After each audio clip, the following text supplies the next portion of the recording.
Alors, bonsoir à tous. Je vais rester assis pour la bienséance. Donc, je suis Philippe Viandury, rédacteur en chef de Socialter.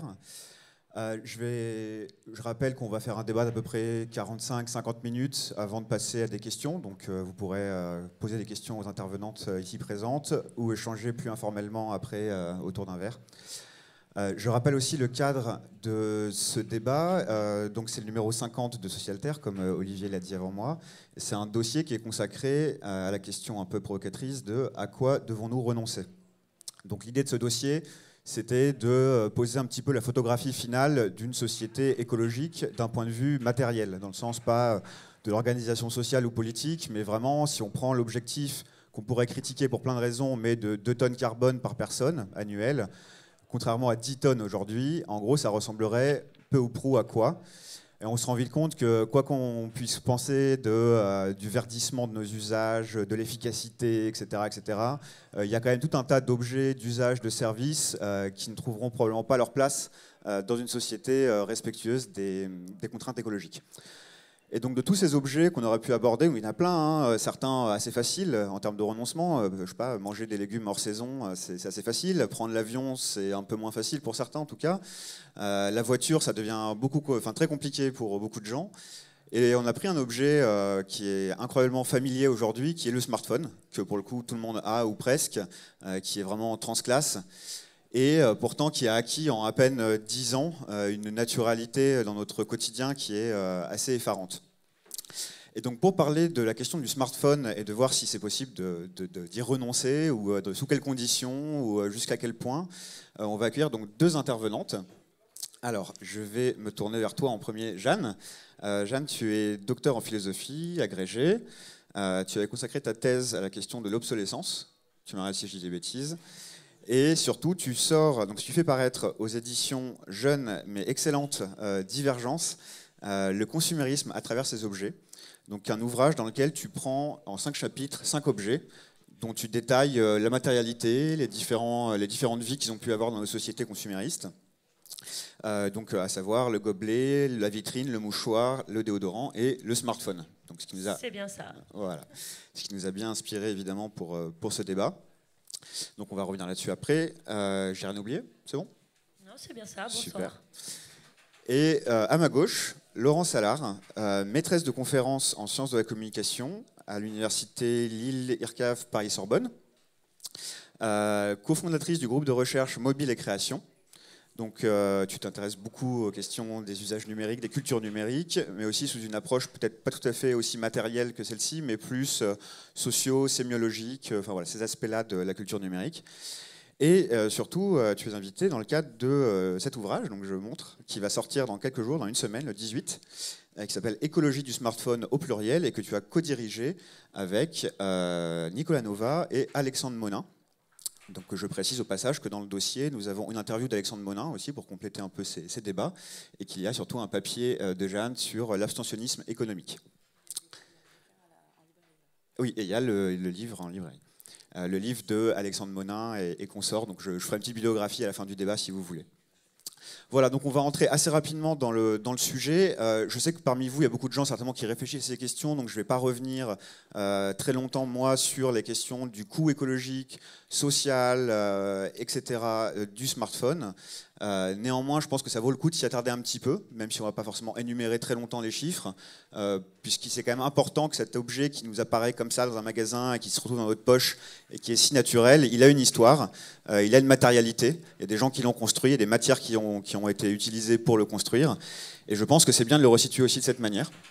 Et donc peut-être commencer par toi, Jeanne, et que tu nous dises un petit peu, pour toi, c'est quoi l'objet smartphone, et voilà, c'est quoi sa matière, c'est quoi?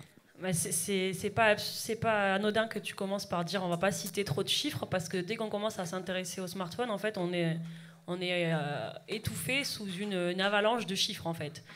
Dès qu'on fait des recherches là-dessus, on tombe sur énormément de statistiques, énormément de prospectives de marché, et des statistiques plus ou moins surprenantes, des statistiques qu'on ne voit pas pour d'autres objets. Par exemple, on apprend que les Britanniques regardent leur smartphone une fois toutes les 12 minutes en moyenne, que les Français se lèvent la nuit pour le regarder. Bon, il y a des études sur les rapports de chacun au smartphone qui sont vraiment surprenantes.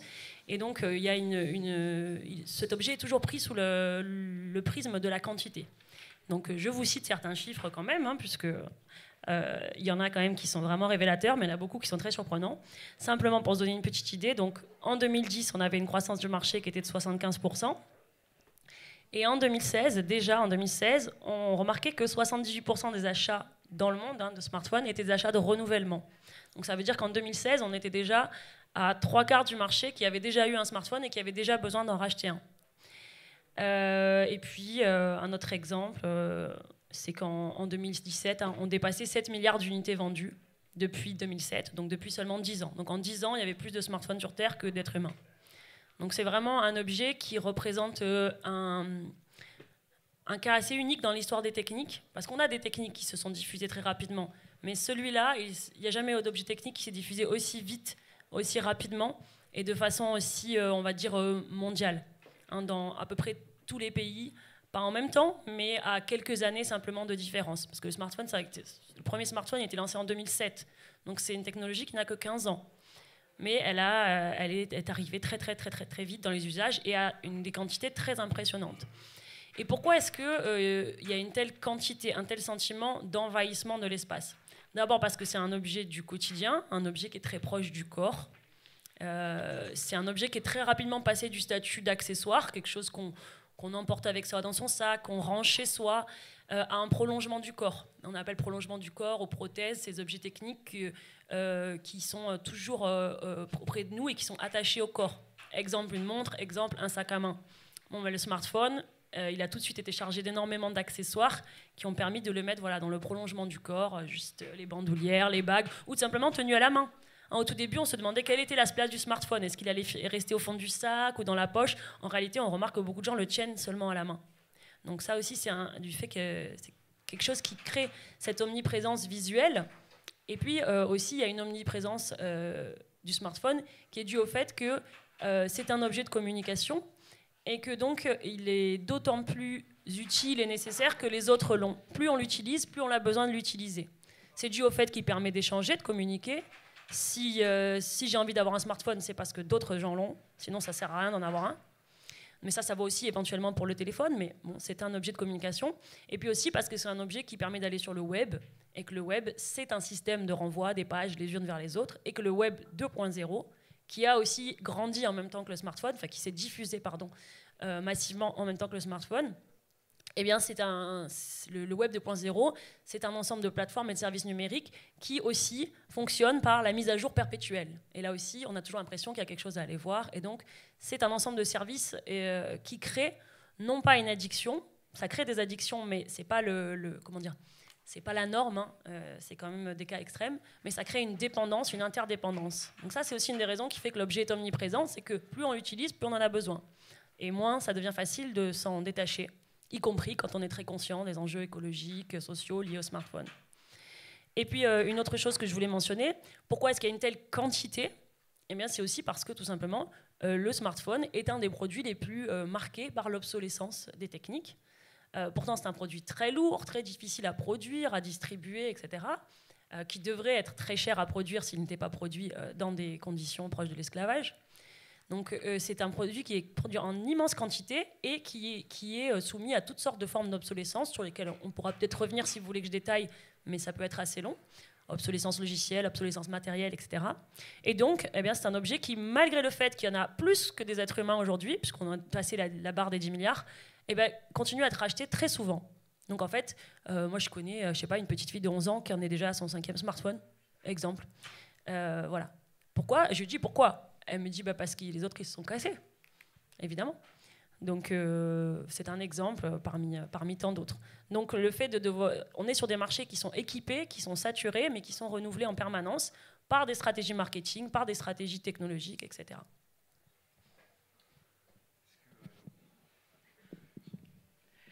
Donc on peut compléter sur l'aspect constat. On peut quand même dire que le smartphone, c'est la suite du portable. Et donc, c'était déjà un marché qui était préparé par le fait que le portable, donc le téléphone simple, était déjà bien diffusé. Et qu'ensuite, voilà, l'ordiphone ou le smartphone s'est développé. Et dans un smartphone, il n'y a pas que l'accès au web. Justement, jusqu'à peu de temps, ce n'était pas le principal usage. Il y a aussi beaucoup d'applications. Et ces applications, elles ont aussi ce design de la captation qui est autre chose que le suivi des liens hypertextes. Et ce sont des gestes. Et donc là encore, on a ce rapport très incorporé de la pratique. Et puis tout ce design de l'attention avec des boucles. Voilà. Il y a une application en ce moment où on voit la guerre d'Ukraine s'appelle TikTok. C'était un peu inattendu de voir la guerre sur TikTok quand on connaît un peu l'origine de cette application. Mais c'est une application qui est une boucle en fait de 60 secondes. Et on scrolle pour voir des boucles à l'infini. Voilà. Donc c'est un exemple de contenu de services numériques qui sont proposés sur les smartphones. Pour prolonger le constat de Jeanne, en effet, le smartphone est renouvelé, ce sont les chiffres donc, de l'ADEME, tous les 2 ans. Voilà. Et le baromètre du numérique, qui depuis 10 ans suit un petit peu la diffusion des technologies de communication numérique dans la société. Donc le dernier baromètre de 2021 s'est intéressé justement aux raisons de renouvellement, aux motifs de renouvellement du smartphone. Et bon, il y a 37% d'obsolescence matérielle ou logicielle, la question de la mise à jour des applications, etc. Mais il y a aussi ce qu'on appelle l'obsolescence sociale, c'est-à-dire simplement 25% ont envie de changer de smartphone, de passer de l'iPhone 2, 3, 4, 5, 11, 12, je ne sais plus, c'est 15, je ne sais plus à combien on est de l'iPhone. Voilà. Donc ce qu'on appelle un peu l'obsolescence sociale. Et seulement, donc il y a tout un ensemble de chiffres sur ces questions en effet de renouvellement dans ce baromètre, ce dernier baromètre. Et seulement 17% de smartphones viennent du second marché contre 83 achetés neufs. Et pour produire, donc pour fabriquer un smartphone, en effet, il y a de l'extraction, on va peut-être y revenir, mais de différents métaux, éléments métalliques, etc., dans des conditions en effet d'exploitation quasi d'esclavage.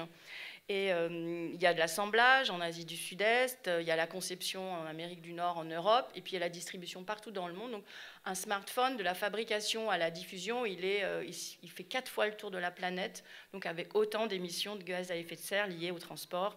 Et puis bien sûr à l'énergie qu'il faut utiliser pour faire fonctionner tous ces transports, toutes les machines pour extraire les minerais, etc. Donc ça, ce sont des chiffres assez effrayants, sachant qu'en effet, un smartphone, vous avez remarqué, il est assez petit par rapport à un ordinateur, et il y a très peu d'éléments recyclables et réparables, parce que justement, à part l'or et l'argent, la plupart du temps, ce sont des petits métaux abîmés par l'usage ou des alliages. Donc un alliage, c'est difficile à recycler, et voire pas du tout. Et donc ça, tous les 2 ans, 4 fois le tour de la planète.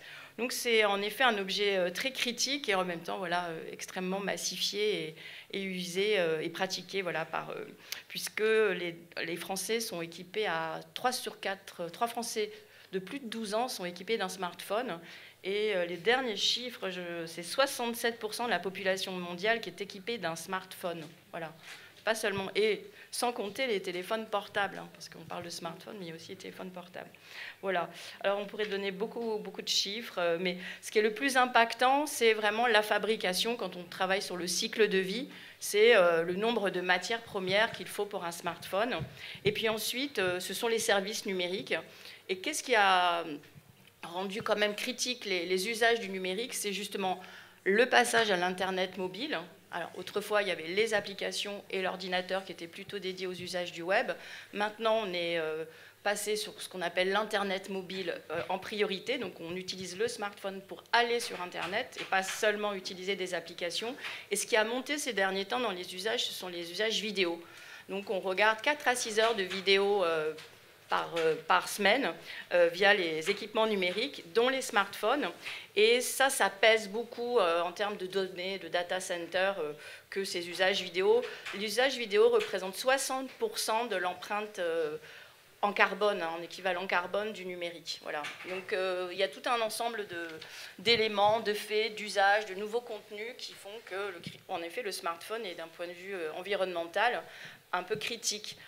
Sur tous les plans de ce qu'on appelle les limites planétaires. Ce n'est pas que les gaz à effet de serre, c'est l'usage des sols, c'est la pollution chimique, parce qu'ensuite, il y a des tonnes de déchets qui sont accumulées, puisque les smartphones sont jetés, notamment, ou pas recyclés. Et donc là, on a des pollutions chimiques. Et puis ensuite, il y a des problèmes de santé pour les recycleurs, les enfants qui creusent les mines, etc. Enfin, qui creusent les... Ça, on y reviendra aussi peut-être. Voilà, il n'y a pas qu'un problème matériel, il y a surtout un problème au plan matérialiste des choses, c'est-à-dire des conditions même d'exploitation de ceux qui travaillent à fabriquer ces smartphones. On y revient même maintenant, puisque c'est pour ne pas faire le tableau quand même, il faut parler de cette dimension sociale et humaine surtout. Et notamment dans le livre, toi tu es chargé notamment de plusieurs chapitres et interviews sur la question du Congo, de l'extractivisme. Il y a des mots quand même comme technoracisme, colonialisme numérique. Donc est-ce que tu peux quand même conclure sur ces dimensions-là qui échappent parfois dans le débat public quand même? En fait, cet article donc, dans Écologie du smartphone est articulé autour de 3 critiques, et notamment la technocritique. Et j'ai observé que la technocritique était souvent très matérielle, enfin, ça s'attachait à des questions matérielles, mais était assez peu matérialiste, c'est-à-dire s'attachait un peu moins, si vous voulez, aux conditions matérielles d'existence du smartphone, notamment cette question extractiviste. Et il se trouve en effet qu'il y a de nombreux chercheurs aujourd'hui qui mettent en avant la dimension de colonialisme numérique, mais ils ne vont s'attaquer qu'à la dimension justement vie privée, prédation de la vie privée. On a même maintenant le terme d'extractivisme des données, et on a un peu oublié dans la technocritique l'extractivisme matériel et ses conditions même, les conditions même d'exploitation des mines. Et donc il y a toute une partie de l'ouvrage qui est autour du numérique et la question coloniale, puisque quand on regarde la géopolitique de l'extraction des mines, elles sont soit en Amérique du Sud pour le lithium et pour ce qui est du coltan et du cobalt, qui sont utilisés pour les batteries, hein, pas seulement smartphones, mais toutes les voitures électriques, c'est des batteries ion lithium, dans lesquelles le cobalt fait la cathode, pour ceux qui ont fait un peu de physique-chimie. Donc, et les jeux vidéo aussi. Et les jeux vidéo aussi, les consoles. Oui, voilà, donc c'est tout ce qui est batterie, voilà, ça fonctionne avec une batterie ion lithium, dont le cobalt est l'élément principal. Avec le lithium, le cobalt et le coltan qui est utilisé pour faire du tantals qui est utilisé dans les microprocesseurs là. Donc c'est tous ces éléments métalliques, ces métaux, eh bien soit c'est en Amérique du Sud, soit c'est en Afrique, un peu aussi en Chine pour les terres rares et en Australie. Mais disons que la carte, finalement de l'extraction, elle est post-coloniale, donc ce sont les anciennes finalement colonies qui sont à la source matérielle du smartphone. Quand on regarde aussi la carte géopolitique des déchets, les déchets viennent du Nord, et puis il y en a à peu près 50 millions de tonnes par an de déchets électroniques. La carte, c'est les déchets viennent du Nord et ils atterrissent au Sud, dans les déchetteries. Accra, qui vient d'être fermée. Il y a un ouvrage assez intéressant de Michaela Lemeur sur le mythe du recyclage qui est paru à Premier Parallèle. Elle a travaillé sur le Vietnam. Elle raconte de façon hallucinante la façon dont on peut acheter sur Alibaba des déchets pour pouvoir les recycler dans tout ce qu'on appelle le recyclage informel. Voilà, donc la carte géopolitique du smartphone, de la fabrication aux déchets, elle est post-coloniale. Et ici, en Europe, on pleure sa vie privée, on utilise des métaphores coloniales, d'extractivisme, etc., au sujet de ces données, sans forcément se préoccuper d'un extractivisme plus matériel encore, qui est l'extractivisme minier, et aussi la gestion des déchets. D'où l'urgence de poser un peu, ou de reposer cette question du rapport colonial et du numérique. Et donc une partie de l'ouvrage est consacrée à décoloniser le numérique. Et pour ce faire, on a interrogé des acteurs, soit du cycle du déchet, soit les enfants du cobalt ou du coltan, donc notamment un fondateur d'une association qui a 26 ans et qui est né dans les guerres du Sud Kivu à la frontière des Rwanda, Burundi, Congo, RDC. Et qui est un enfant de ces guerres, en fait, puisqu'il y a 4 millions de déplacés de la région des Grands Lacs liés à ces guerres, notamment issus de ces guerres liées aux ressources minières. Et puis, il y a des millions de morts, des femmes violées. Ce sont des guerres qui sont donc en partie liées à la monopolisation de l'accès aux ressources. Donc il raconte sa vie brisée son enfance brisée par ces guerres, et il a... Ah oui, et il raconte comment il a créé une association qui s'appelle Génération Lumière, qui développe justement plein de conférences et des campagnes autour du problème environnemental du smartphone. Et notamment, dans l'entretien, c'est vraiment un passage qui est intéressant. Il raconte que l'idée d'associer finalement l'environnement et le smartphone lui est venue en écoutant un jour Marine Le Pen, qui l'insultait, comme d'habitude, les migrants, etc. Et puis, il a observé qu'elle avait un portable, en fait, à côté d'elle. Et il s'est dit, mais cette femme-là, elle a ma vie, en fait. Elle a mon enfance, mes petits frères, toute notre famille qui a été complètement éclatée depuis notre enfance. Et donc, elle a sa vie, elle a ma vie, en fait, dans cet objet. Et elle continue à m'insulter. Et donc, il a dit, j'en ai fait une affaire personnelle. Et donc, il a créé cette association parce que qu'il appelle de justice environnementale ou d'écologie décoloniale, puisque souhaitant un petit peu s'investir dans l'écologie, il n'avait affaire qu'à des associations qui ne faisaient pas du tout le lien entre l'exil, le colonialisme et l'environnement, et en particulier le numérique. Et donc là, on a un champ aussi de militance qui se structure, qui réarticule enfin le colonialisme, le numérique et l'écologie. Et donc voilà, c'est une grande partie de l'ouvrage est consacrée à cette réarticulation qui n'est pas souvent faite dans la technocritique contemporaine, on va dire. Voilà.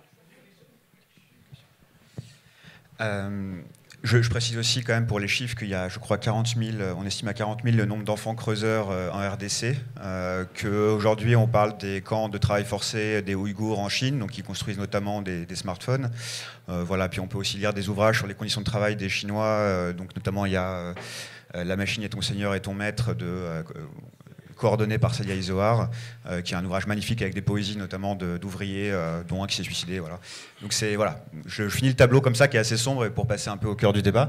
Et notamment ce débat, pour moi, il est aussi sur est-ce qu'il y a déjà eu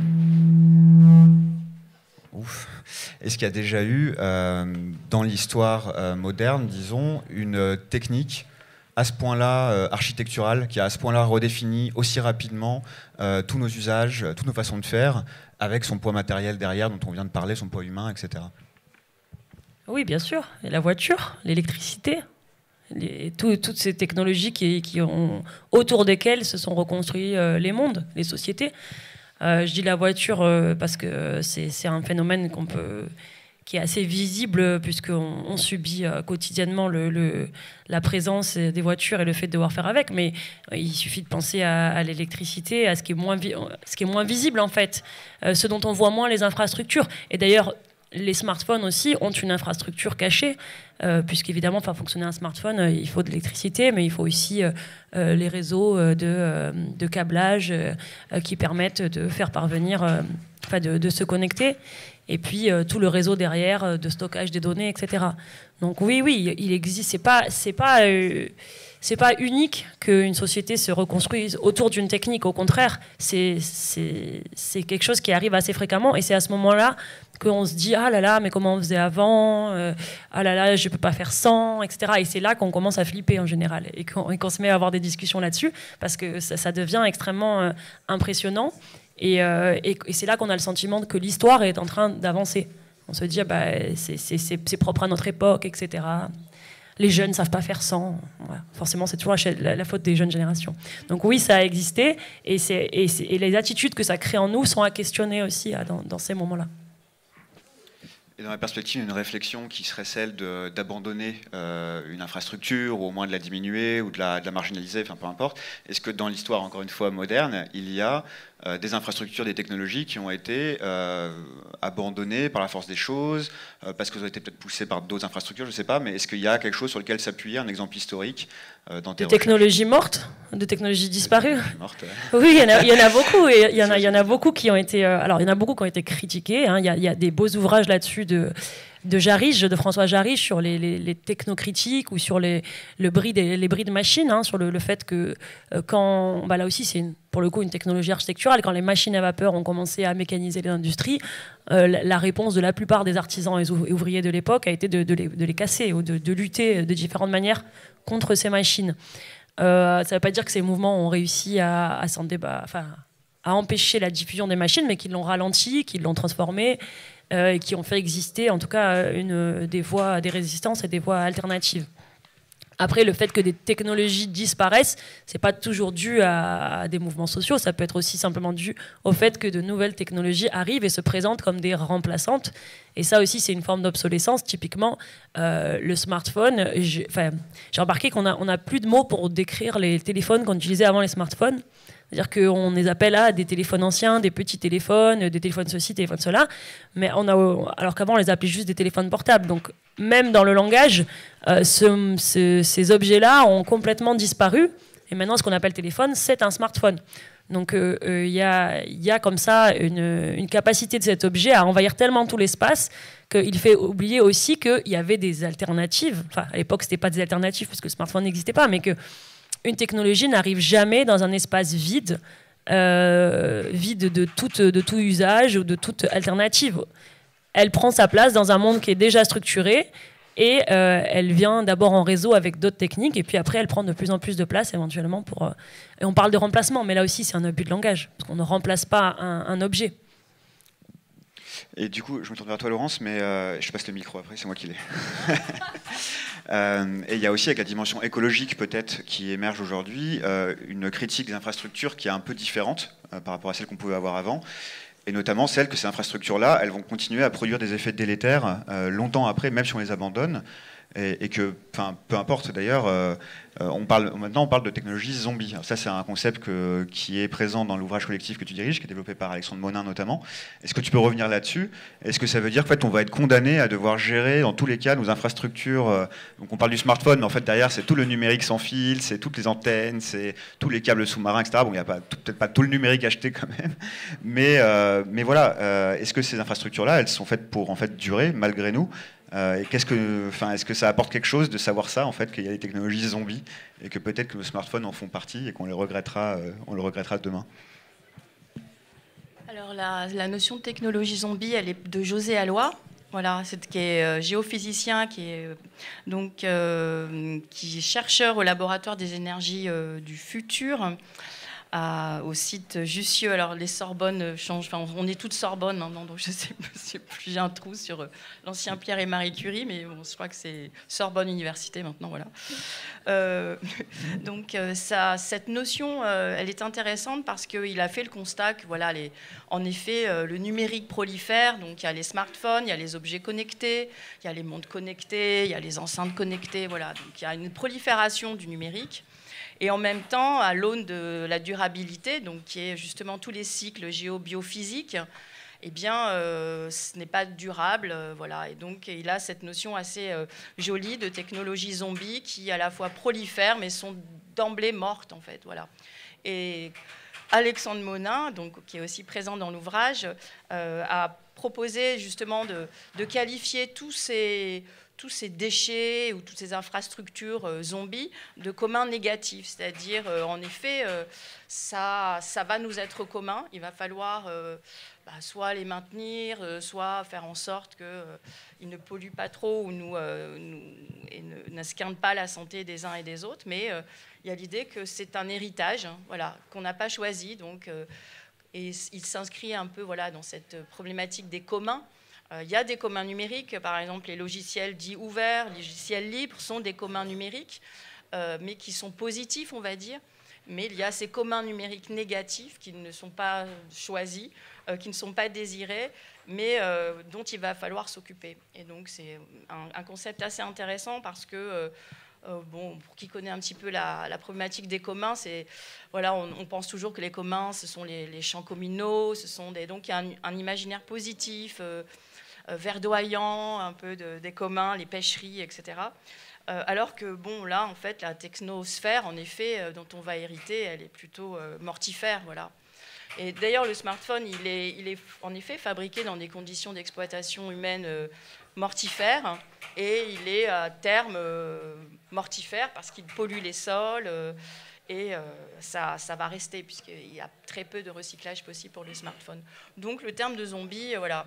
Et on peut dire aussi que c'est un vampire, le smartphone, parce qu'il nous capte l'attention, il nous suce un peu nos données, bref, c'est entre zombie et vampire, choisissez votre imaginaire, mais c'est vrai que c'est un imaginaire, quand on prend un peu au sérieux la matérialité et l'approche matérialiste du smartphone, c'est vrai que c'est un imaginaire un peu critique, voilà, un peu sombre. Voilà. Alors moi, je vous pose la question du coup du débat, question à 1 million, pour faire la transition après, qu'est-ce qu'on va pouvoir faire par rapport à ça. Mais compte tenu de la division internationale du travail que ça suppose, des 55 métaux qu'il faut extraire pour faire un smartphone, de toute cette intensité matérielle, de toute cette intensité humaine qu'il faut, bon, alors en gros, un smartphone éthique est-il possible? A priori, non, à moins qu'il coûte 10 000 € l'appareil et qu'il soit fait avec je ne sais pas quel matériau. Compte tenu de la dimension écologique et la nôtre, de la catastrophe écologique, en gros, est-ce que le smartphone ou un smartphone, même un smartphone éthique, écolo, peu importe, a sa place dans une société respectueuse des équilibres écologiques, une société qui ne repose pas sur l'exploitation de l'homme par l'homme, etc. C'est difficile de répondre justement parce que comme c'est un objet d'usage numérique et de communication, en fait, même si matériellement il va être produit dans des conditions... je sais pas, qu'est-ce qu'il arsène? C'est moi? C'est moi? Ok.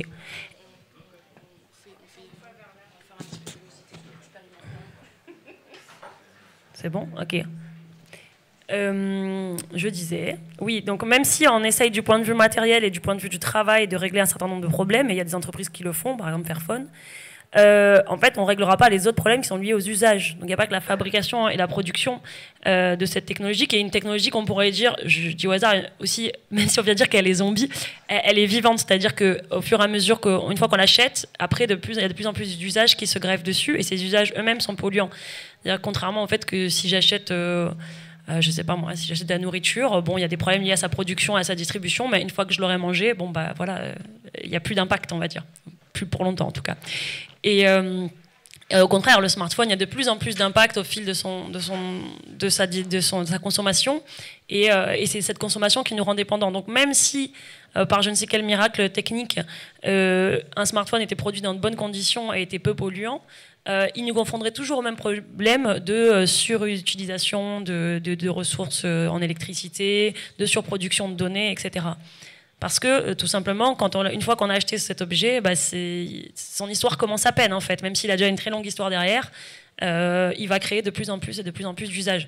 C'est pour ça que la meilleure manière de ne pas en avoir, c'est de ne pas commencer. C'est comme une drogue. C'est-à-dire que si vous commencez à utiliser un smartphone, vous allez en avoir de plus en plus besoin. Et c'est là aussi qu'il y aura des impacts numériques. Laurence, tu partages ce constat? Je ne m'avancerai pas sur les questions d'addiction, de drogue, etc. Parce que par ailleurs, je suis à l'ANSES en tant qu'experte, et on travaille justement dans un GT sur jeunes et numérique, et avec beaucoup de psychiatres, de pédiatres, et ils sont assez divisés sur la question de... Là, c'était une métaphore pour le coup. Ouais. Voilà, c'est ça. Déjà, il ne faut pas commencer. C'est ça. Bon. Alors, en même temps, voilà, il y a la possibilité... Bon, le Fairphone, il est intéressant parce qu'il peut être... il y a des expérimentations de téléphones plus ouverts, parce que le problème, voilà, c'est que c'est une boîte noire, qu'on a du mal à recycler, qu'on répare pas toujours, qu'on ne cherche pas toujours à réparer. Et donc l'idée d'abord, c'est un peu d'ouvrir cette boîte noire, donc des téléphones en effet plus modulables, avec des possibilités de changer, de réparer plus facilement les différents éléments du smartphone, parce que bon, il y a batterie, la carte imprimée, l'écran, le pad tactile, etc. Donc il y a plusieurs éléments qui seraient intéressants de pouvoir recombiner, de réparer au fur et à mesure des usages. Donc ça, il y a quand même des propositions qui existent.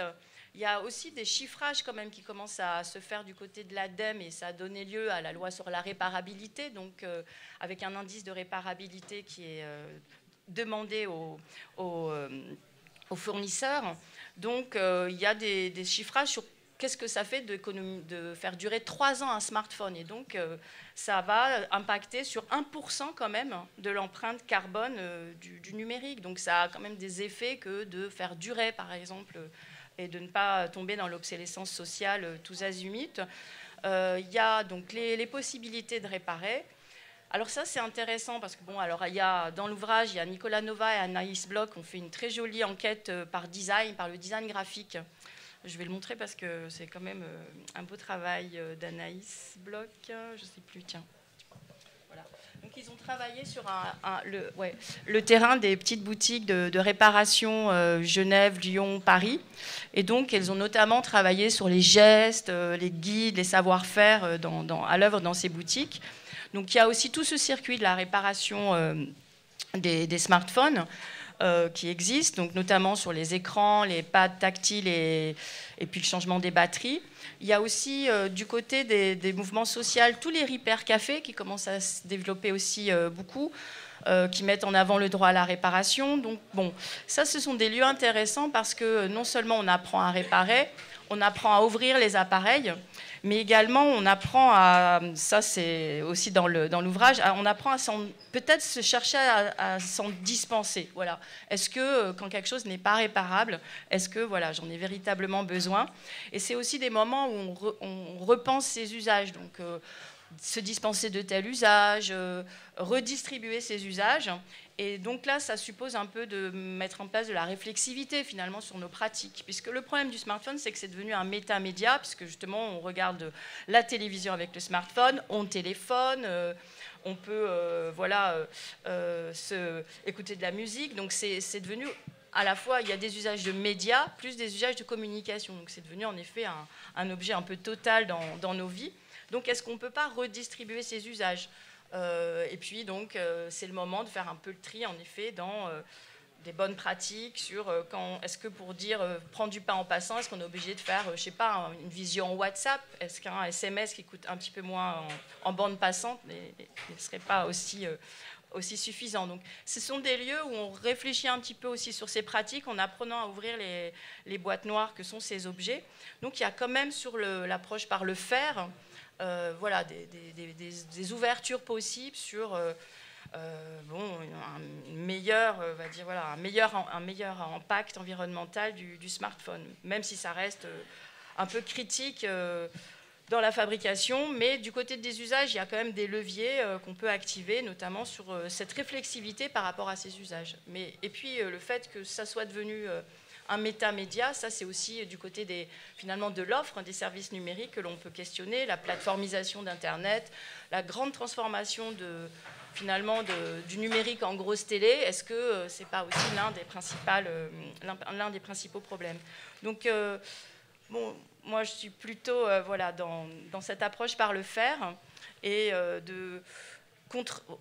et aussi d'essayer bon, ça c'est moins pour le smartphone, mais bon, pour tout ce qui est objets connectés par exemple, qui utilisent souvent des applications mobiles, il y a des scénarios techniques d'objets connectés qui ne sont pas ces boîtes noires captatrices de data comme on les a par exemple sur les montres connectées. Donc on peut, moi j'ai participé à pas mal d'expérimentations de micro-capteurs environnementaux qui étaient ouverts, remodifiables et qui avaient une utilité sur la mesure de la pollution de son quartier par exemple. Je crois qu'il y a eu une expérience par ici il y a quelques années. Donc là, ça montre aussi qu'il y a des scénarios techniques qui sont différents, voilà, qu'on n'est pas obligé d'avoir que des boîtes noires qui captent de la data, qui captent de l'attention, mais qu'on peut avoir des scénarios d'usage et de fabrication de matériel qui soient un peu dans une logique d'un contrefaire. Voilà. Donc ça, il y a aussi des leviers sur l'auto-fabrication, ou ce qu'on appelle la fabrication do-it-yourself dans des Fab Labs, des makerspaces, etc. Et moi, j'ai monté une association qui s'appelle Labo Citoyen. On développe ce type de micro-capteurs. Et je suis sociologue à la base, donc je n'ai pas de formation d'électronique. J'ai fait un peu de physique-chimie il y a quelques années.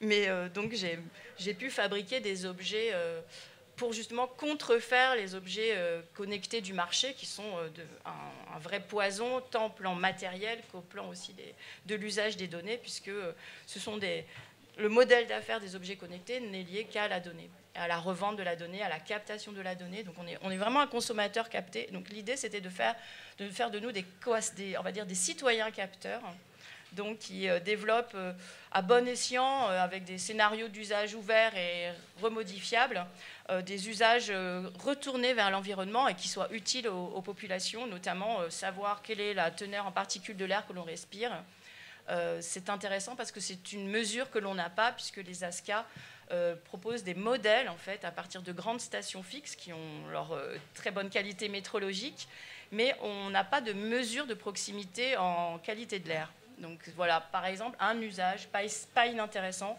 avec des scénarios socio-techniques qui sont justement ouverts, du numérique. Voilà, donc il y a aussi cette possibilité d'agir sur les scénarios techniques, enfin socio-techniques, c'est-à-dire quelle architecture technique et quels usages. Et ça, on peut s'approprier ce type de problématique.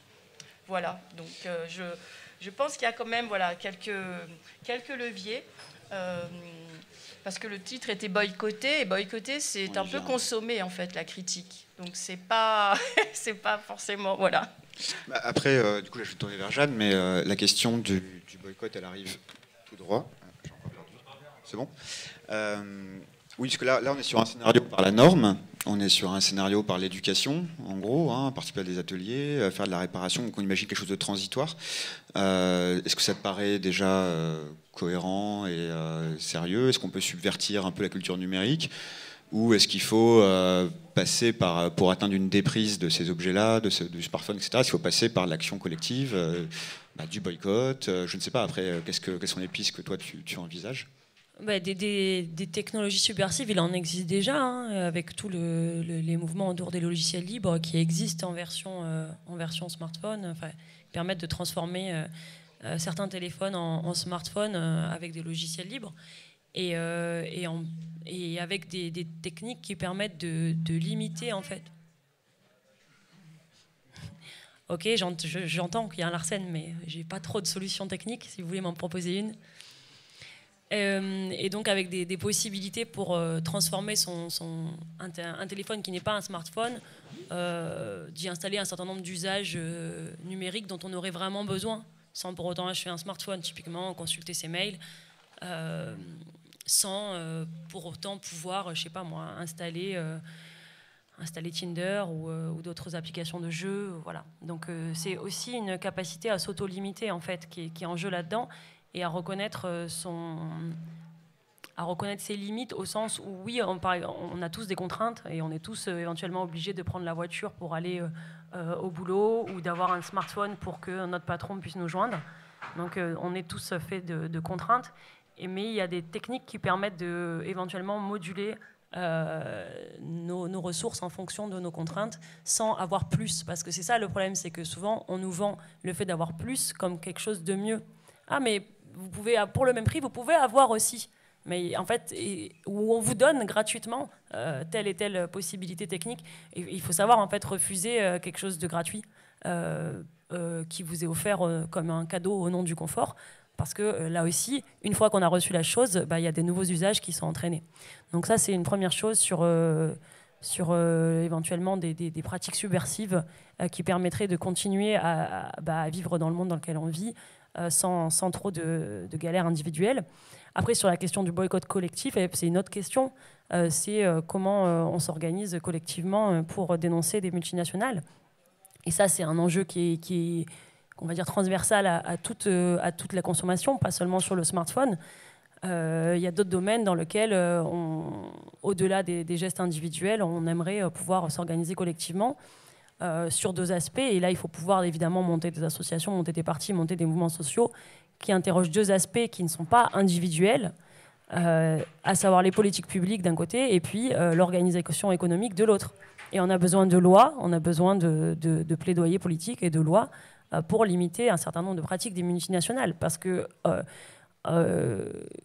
je veux dire, acheter un smartphone, c'est participer à une économie qui est criminelle. Dans toutes les législations du monde, l'esclavage est interdit, a priori. Même en Chine, l'esclavage est interdit.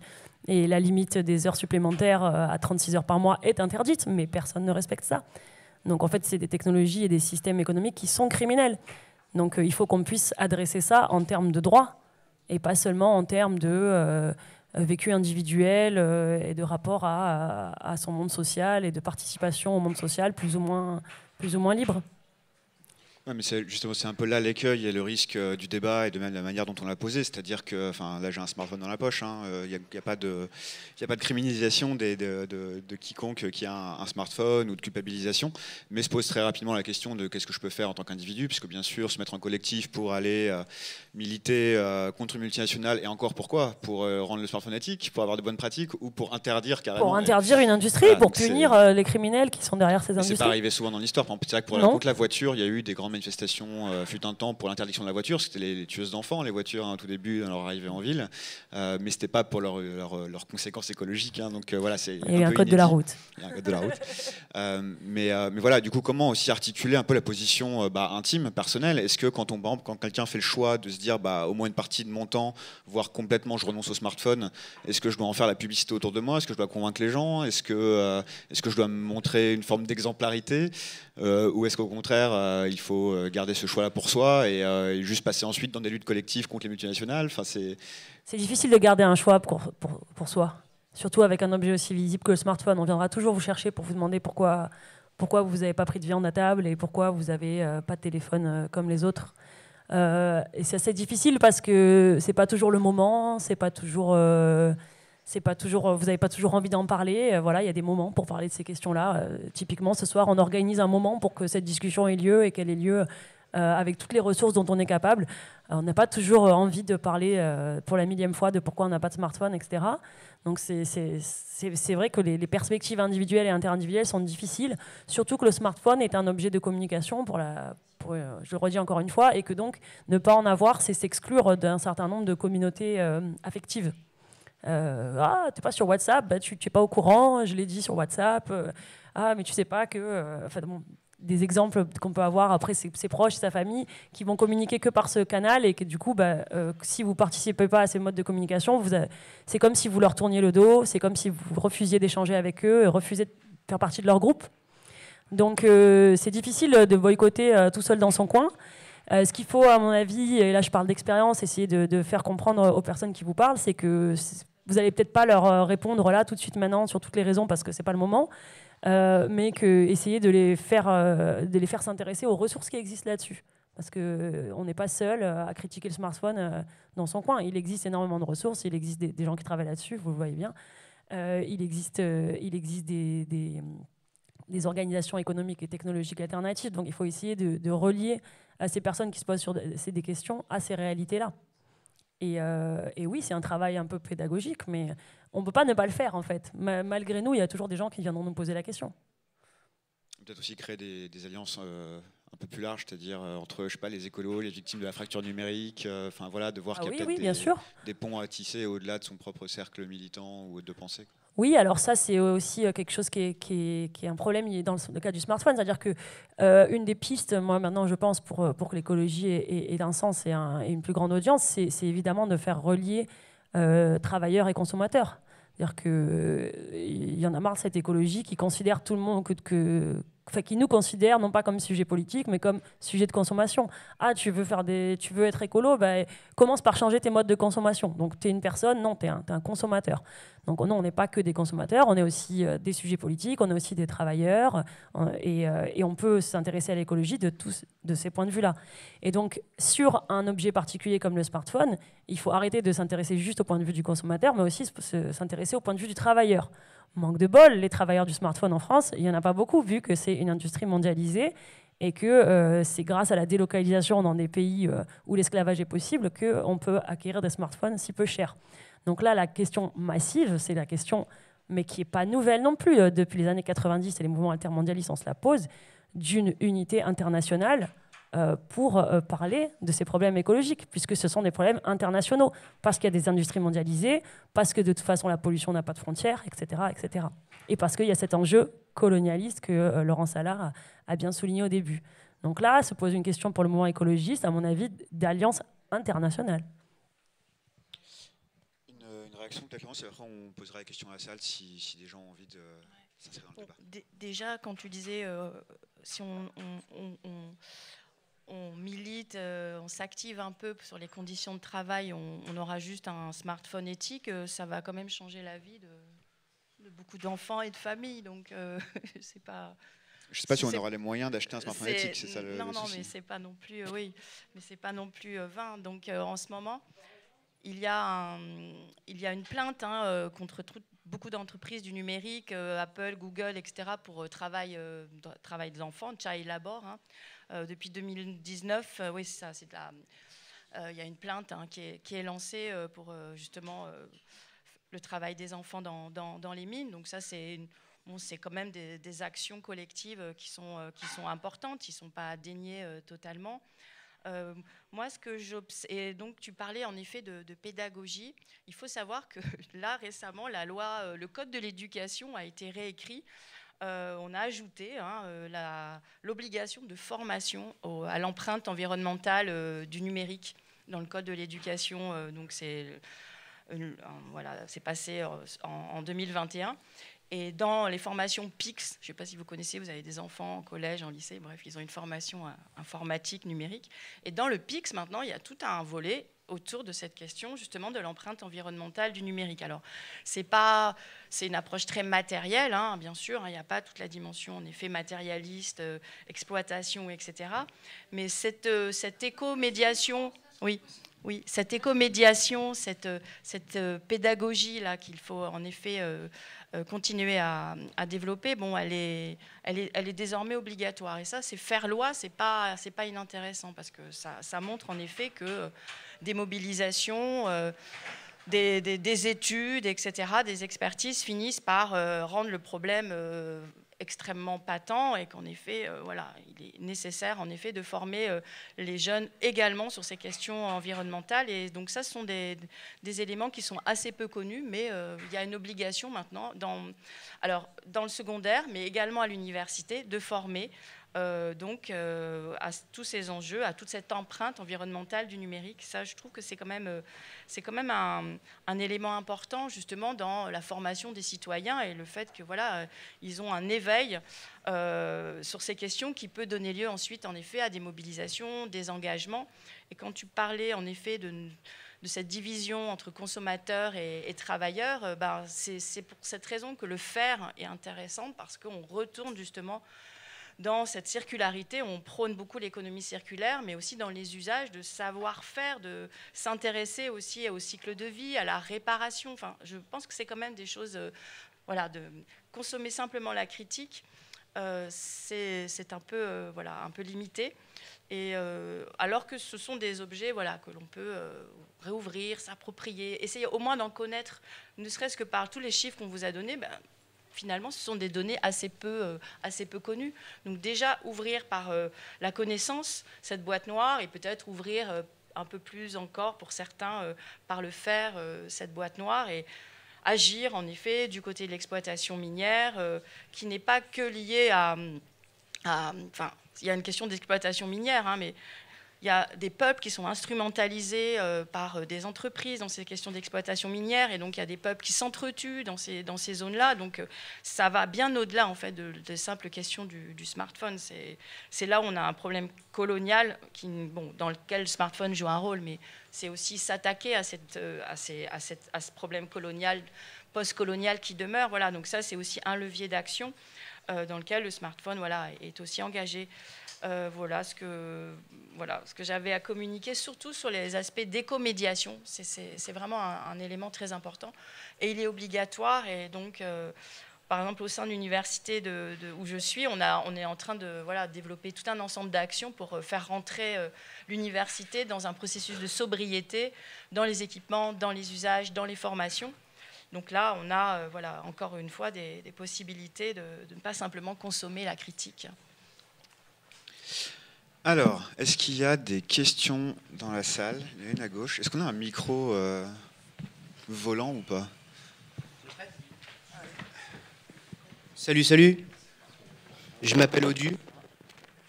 Je vais juste vous dire un truc pour partir, parce que je dois partir, je ne suis pas prévu ici. Ça marche pas? Il y a un micro. Allô? Un micro volant.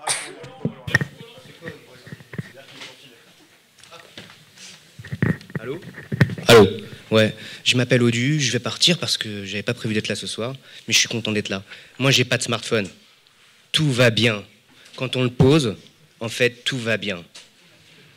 Tout va bien. J'arrive encore à joindre mes enfants, j'en ai 2, 13 ans, ils sont sur TikTok toute la journée. Je suis venu ici pour me connecter parce qu'il y a une connexion. Il devrait y en avoir partout des connexions. Pas des connexions, il devrait y avoir un ordinateur qu'on puisse utiliser. On a parlé d'usage plutôt que de propriété. J'ai pas de smartphone, tout va bien.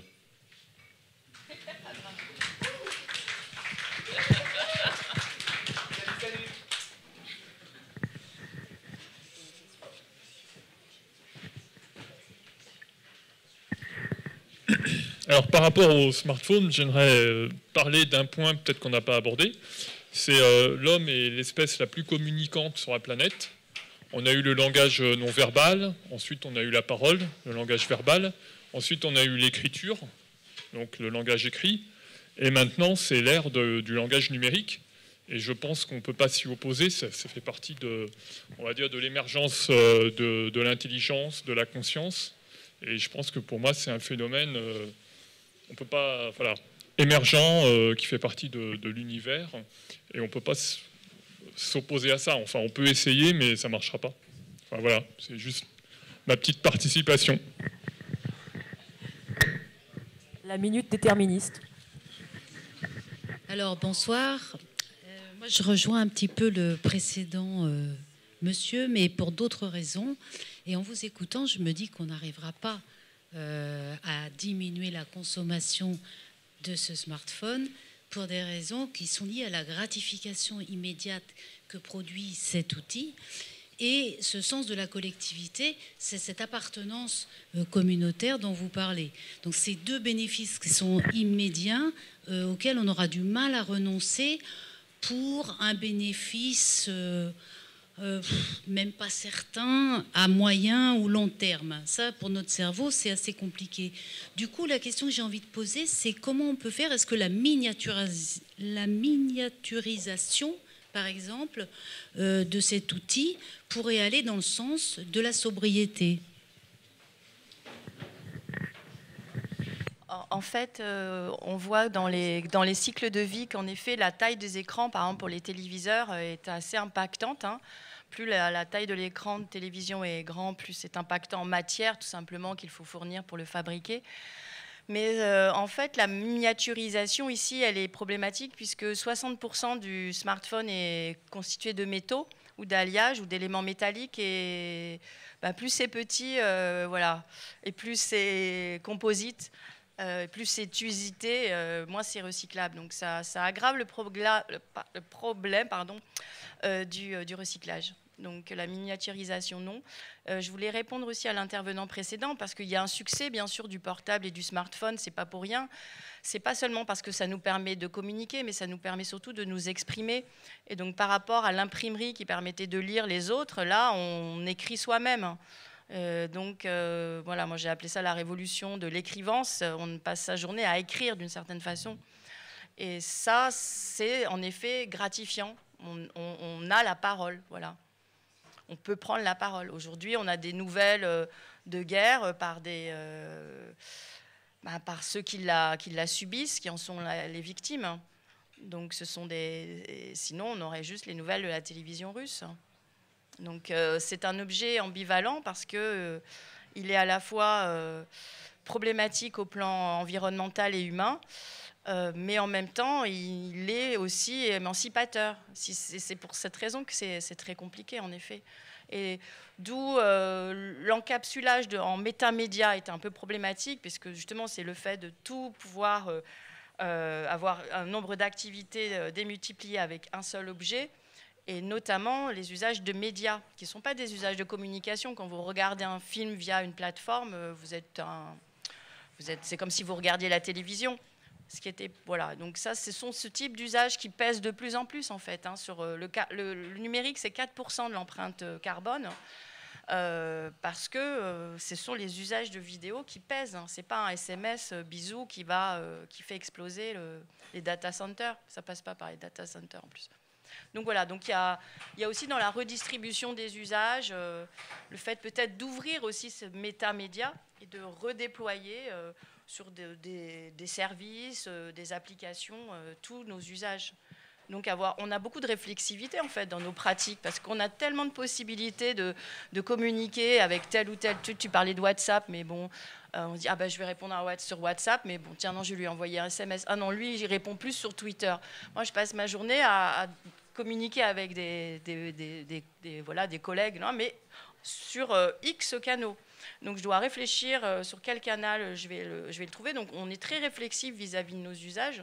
Donc on pourrait être réflexif d'un point de vue écologique, voilà, puisqu'on psychopathologise beaucoup les usages avec ces trucs d'addiction, etc. Mais on les écologise pas beaucoup. Et si on mettait la question environnementale dans le critère de nos usages, dans nos pratiques, ça pourrait être aussi, puisqu'on parle beaucoup de psychologie et très peu d'écologie dans nos usages, mais il y a une écologie de la communication.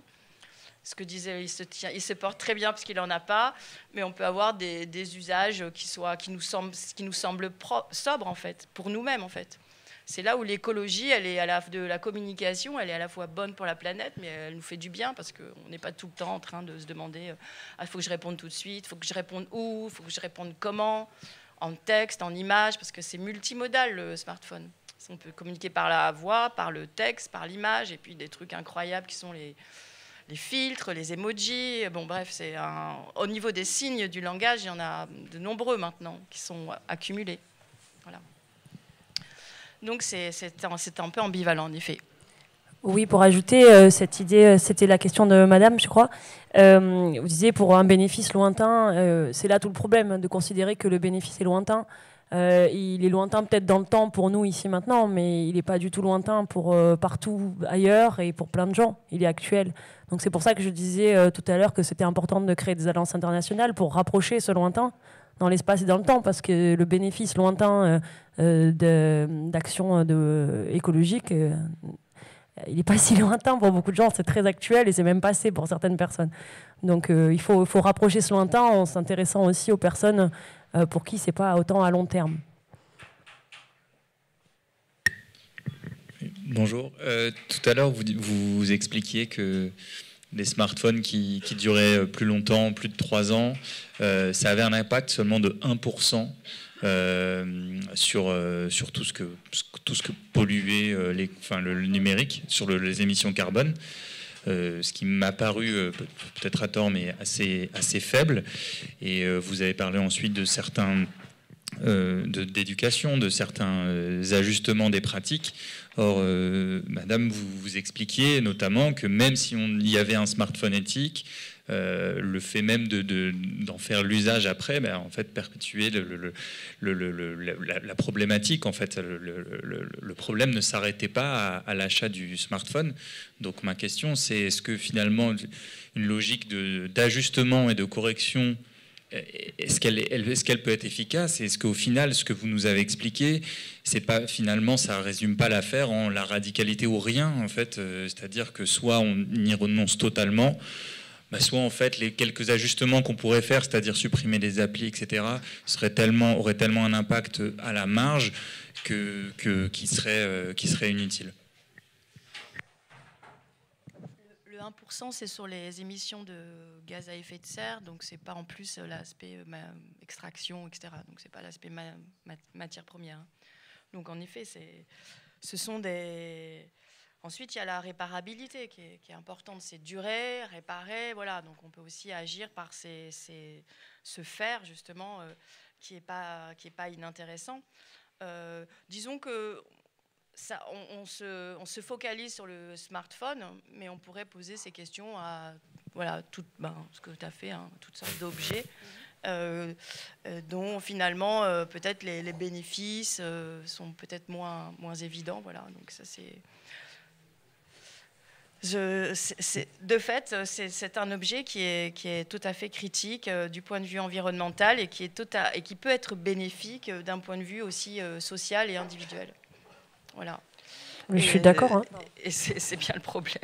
Oui, non, mais je suis d'accord avec ce qu'elle dit, c'est-à-dire qu'à problème extrême, réponse radicale, quoi. Je veux dire, la radicalité, elle ne vient pas des personnes qui essayent de montrer les problèmes d'un modèle et d'y résister. Elle vient du problème qu'on constate.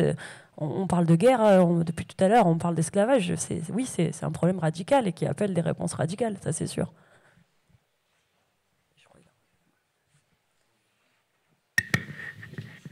Rebonjour. Je pense qu'il faudrait aborder aussi la question du capitalisme de la surveillance, puisqu'aujourd'hui on a, on va dire, pas mal d'intérêts économiques et financiers pour la captation de données, puisqu'aujourd'hui la donnée ça rapporte plus que le pétrole.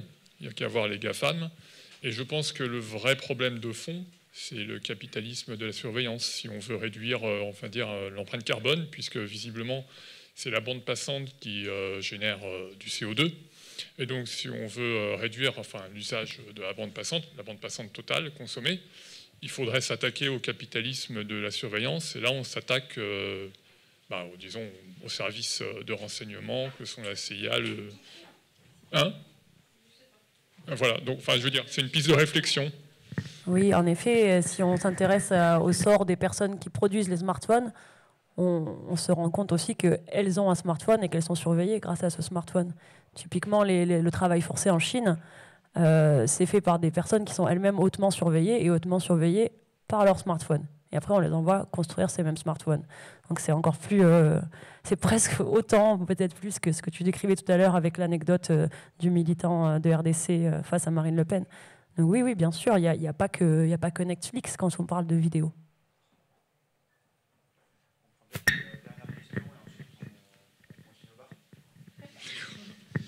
Bonsoir, merci déjà pour cette discussion de ce soir.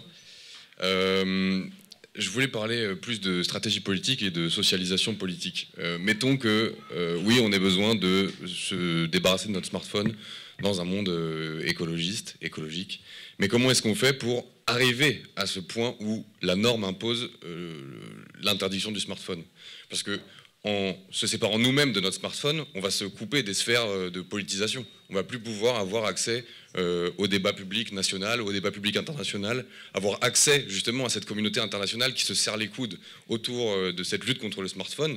Alors comment est-ce qu'on fait pour justement éviter cette marginalisation due au rejet du smartphone?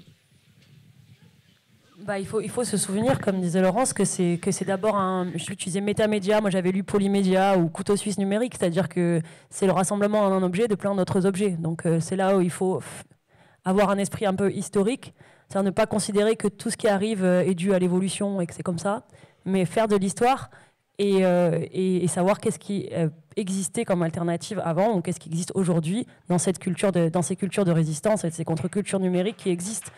Et il y a énormément d'outils qui permettent de se connecter sur le web. On n'est pas en train de parler de comment se passer du web, on est en train de parler de comment se passer du smartphone. Donc c'est ces deux questions qui s'articulent forcément, mais qui ne sont pas les mêmes. Donc c'est pas parce qu'on n'a pas de smartphone qu'on ne peut pas faire du militantisme politique. La preuve, c'est pas parce qu'on n'a pas de smartphone qu'on ne peut pas s'intéresser à la vie médiatique, etc. Mais à chaque mouvement social, même les plus politiques au sens abstrait du terme, qui ne sont pas ancrés dans les pratiques de consommation, etc., se pose la question du média, de la manière de communiquer, de se mettre en scène et de se faire connaître. Et cette question-là, elle n'est pas invisible, en fait. Parce que souvent, le média, on voit comme quelque chose à travers lequel on passe. Hein, c'est le sens même du terme. En réalité, si on fait dans l'écologie, on peut jamais se débarrasser de ces questions. On est toujours en train de questionner le faire, les techniques, la consommation, etc. Et donc, pour moi, il n'y a pas de problème à mettre cette question dans chaque mouvement social, et notamment les mouvements écologistes.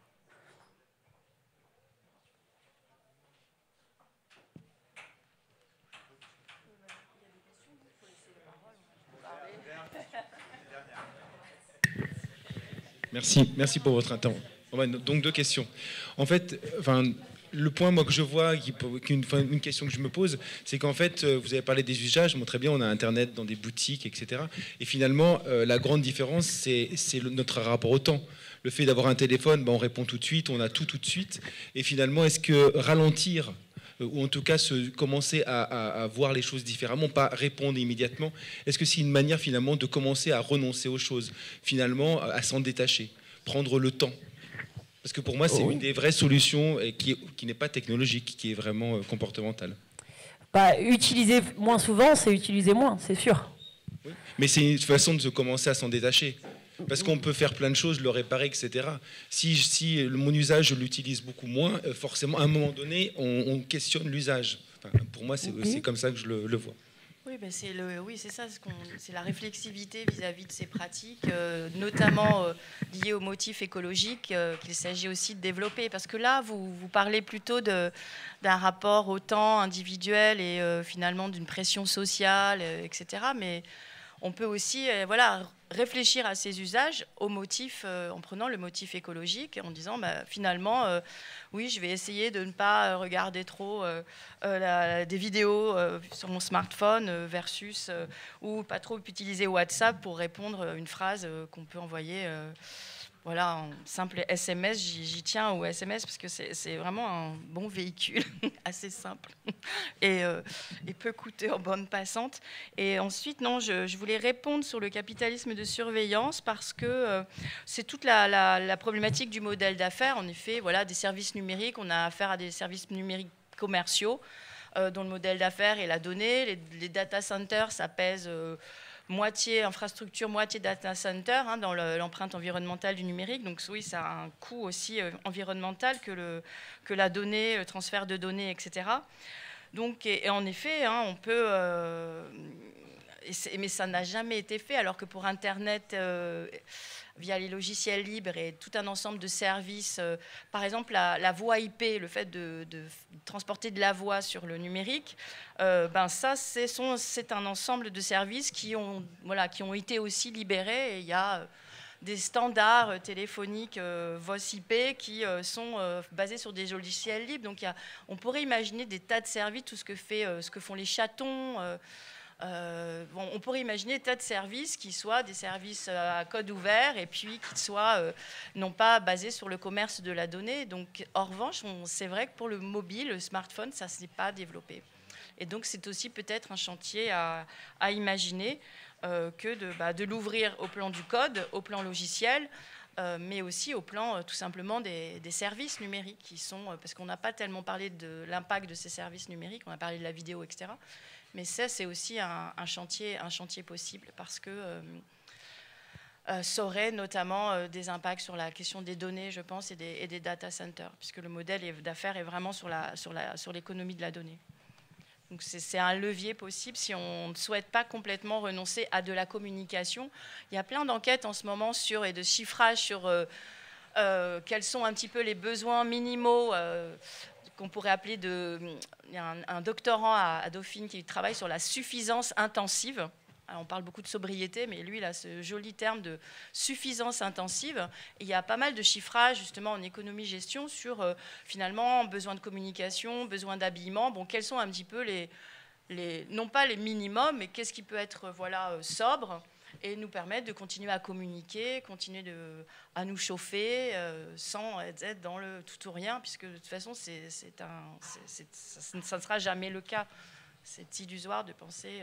Et d'où l'idée, en effet, de débat c'est ce que font un peu mes collègues dans Héritage et Fermeture, Alexandre Monin et ses collègues, c'est-à-dire de se donner des instances, en fait, où l'on fait le tri sur nos usages, sur nos besoins, et dont imaginer un protocole de renoncement où l'on fait le point un petit peu sur les attachements, par exemple, que l'on a à un smartphone. Donc on redistribue un petit peu ces usages. Qu'est-ce qui m'importe dans les usages de mon smartphone? Est-ce que c'est la communication écrite? Est-ce que c'est téléphoner? Est-ce que c'est regarder? Et donc en redistribuant un petit peu ces usages, on peut essayer de jouer sur tel ou tel point de la panoplie en fait, des services et des pratiques.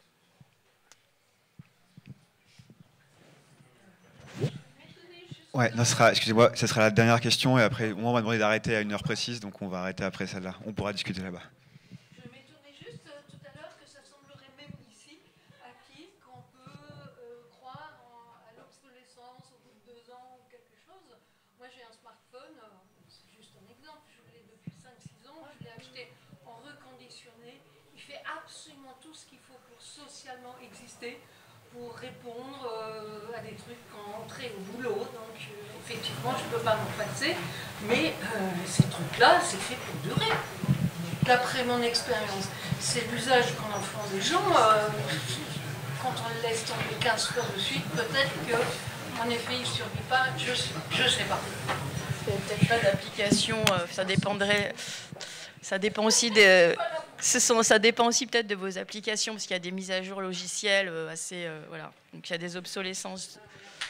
Oui, et puis il y a aussi le... Bon, alors si vous... Oui, vas-y. En fait, vous parlez d'usure matérielle des choses, du fait que ça peut fonctionner plus ou moins bien. Mais voilà, Laurent Salard disait justement, avec le smartphone, il y a des cas d'obsolescence logicielle. Plus vous téléchargez, plus vous allez avoir besoin de place, de mémoire, plus votre batterie va redescendre. Il y a aussi le fait qu'il y a énormément d'accessoires qui sont pas interopérables, c'est-à-dire que vous n'avez pas les mêmes ports, les mêmes entrées de jack, etc. pour vos téléphones. Vous avez aussi le problème d'interopérabilité des données. Vous ne pouvez pas migrer d'un système à un autre. Vous avez aussi le fait que quand vous renouvelez votre forfait, on vous propose et parfois on vous impose un nouveau modèle.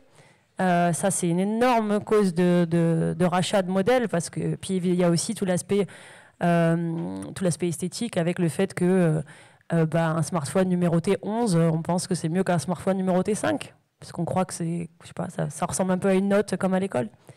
Donc tout ça, c'est d'autres aspects de l'obsolescence qui ne se réduit pas simplement à l'usure liée à la manipulation ou la casse éventuelle. On va conclure ici. Je vous remercie d'être venu. Le livre de Jeanne est sur la petite table qui est là-bas, ainsi que Socialterre. Et le livre de Laurence, qu'a co-dirigé Laurence, sera en librairie le 18 mars, c'est ça ? Le 18 mars, voilà. Et puis, nous, on reste là et on pourra continuer à discuter au bar, encore une fois. On y sera. Merci. Bonne soirée.